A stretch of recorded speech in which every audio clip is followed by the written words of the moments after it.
If you're graduating soon and moving out into the workforce, then you might be wondering what you can expect to earn. Make a lot of money. Which is why I'm going to break down 4 key factors that might cause you to earn less as a graduate than you would have expected. Hi there, I'm Emily from Grad Australia. We help Australian graduate students kickstart their career by giving them access to the largest amount of graduate jobs, internships, and volunteer opportunities in Australia. And that means helping you get graduate jobs that pay your worth.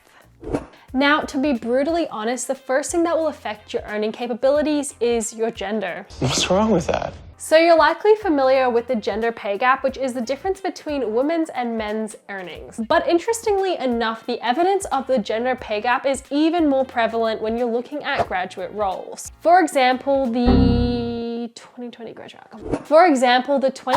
graduate outcome survey found consistent pay gaps across all different kinds of grad jobs. So the mean salary for men in maths and science was $60,000, but for women it was $57,500. That doesn't seem fair. Male architecture graduates earn a median salary of $61,000, while their female counterparts earned a median salary of $55,000. So although there is actually a ton being done to address the gender pay gap in Australia, it continues to have an effect on male and female salary, even at the graduate level. First and foremost, I want to press for gender equality. The second thing I want to talk about is your hourly wage. So what you earn per year can actually distract you from what you earn per hour. Yeah, it's a bit distracting. For example, a degree in medicine is considered to be a good pathway if you want to take home a good paycheck. Even for graduates, it's considered to be true. In 2020, the medical field had the second highest graduate salary in Australia with a mean salary of $70,000 a year. It's a good job. However, there is a catch because medical interns work more hours per week, around 49 hours, which is more hours than grads in other industries like dentistry or engineering, so it effectively makes the hourly rate lower. So for medical interns who end up working 70 hours a week, their hourly rate drops below the average graduate hourly rate. Oh wow, that's sad. So the trick here is to be savvy. Before you're won over by a lucrative salary, make sure you'll know exactly how much work you need to do to earn it and then figure out if it's worth it or not.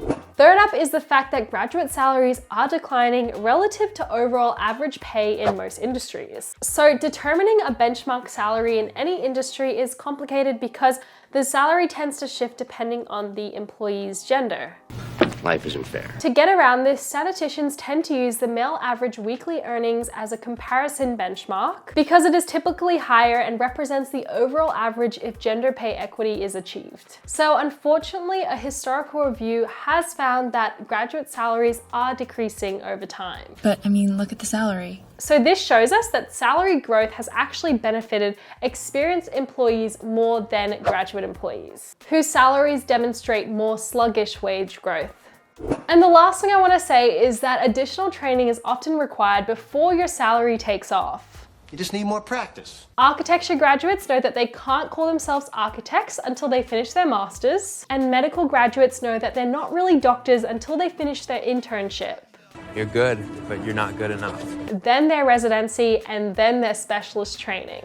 So across various industries, additional study or practical training is really required before they can unlock that competitive salary. That's why according to the 2021 Hayes Salary Guide, there's actually a little bit of a salary bump in the second or third year after a professional enters the workforce. For example, the average graduate salary at a top tier law firm is $65,000 a year. This later jumps to $75,000 following admission. There's a big difference.